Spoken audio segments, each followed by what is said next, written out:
Hello everyone and welcome to WITI Conversations. I'm Kayla, the host of the show, and on today's show we're going to talk about exchange-traded funds. Maybe it's something that you heard about, maybe it's something that you haven't, but it's something that you should know about. So today we're going to break down what an ETF is.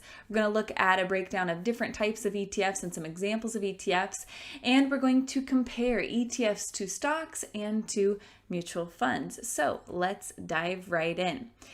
Exchange traded fund is more commonly referred to as ETFs. And to understand what that is, we can literally take that phrase, exchange traded fund, and work it backwards.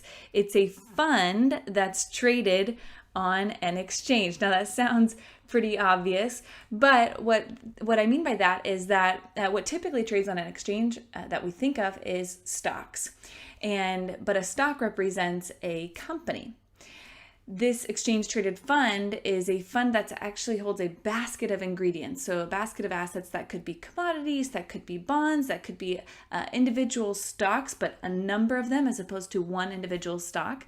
And so it doesn't represent an individual company like a stock does, but it trades on an exchange like a stock does. And so that's what an ETF is. Let's take a look at different examples of ETFs. We have the U.S. equities, broad markets, SPY, QQQ, IWM, and MDY are the main broad markets. MDY is also DIA, represents the Dow Jones. Those are the four big ones there. And actually, SPY was the very first ETF to ever be created back in 1993. Woo! Some time ago.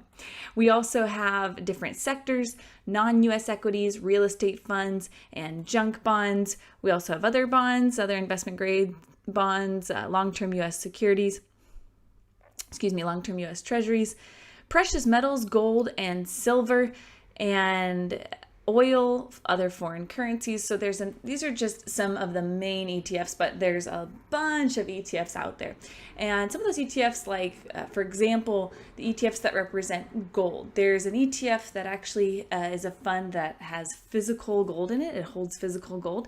But there's also gold-related ETFs that would have companies that are gold mining companies. So that's going to closely correlate with the price of gold, but it doesn't necessarily track gold itself. So there's ETFs for a number of different things there.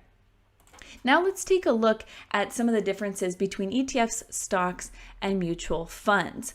Now, because this is a fund, there is diversification benefits. So between ETFs and mutual funds, they both have multiple assets inside of them, and so for that reason they're diversified, unlike a stock.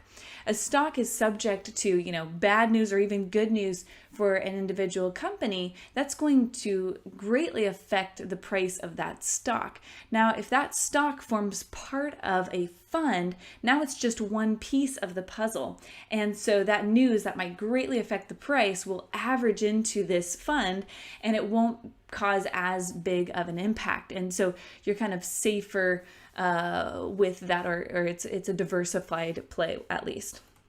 There's fewer fees when it comes to ETFs than there are with mutual funds. Stocks, you don't have that, but with any type of fund that has some sort of management involved, there are fees. So with mutual funds, though, you'll see that the fees are much higher than they are for ETFs. Another thing that you have with an ETF, like you do with stocks, is intraday pricing, something that mutual funds don't have. So something that ETFs have, like stocks have, is intraday pricing. And mutual funds don't have this. When we think about buying a stock, you can buy or sell that stock at any time that the market is open. But with mutual funds, they only are priced at the very end of the day. So imagine that you see the market falling. It's crashing, and you see it happening before your eyes, but you can't do anything about it. That's what it is with a mutual fund.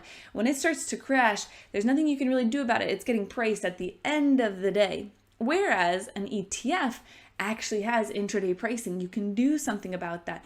You could get out of that position. So that's a big benefit that ETFs have over mutual funds, and that they have in common with individual stock. Let's take a look at a couple different types of ETFs. There's inverse ETFs, which are constructed to represent the inverse of a security.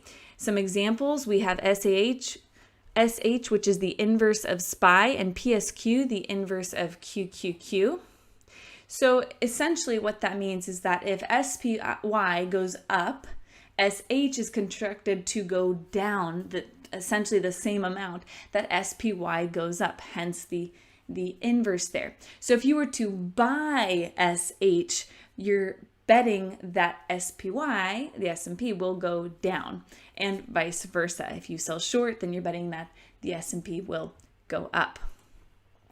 Now there's also leveraged ETFs, and this is an ETF that amplifies the movement of a security that it tracks. So for example, SSO and SPUU are twice the S&P, whereas UPRO and SPXL are 3 times SPY. What does that even mean? Well, that means that if you were to buy, say, SSO, then in theory, every time that the S&P goes up a unit of 1, SSO would go up twice that value. There's also a third one in here that we're going to include, which is inverse leveraged ETFs.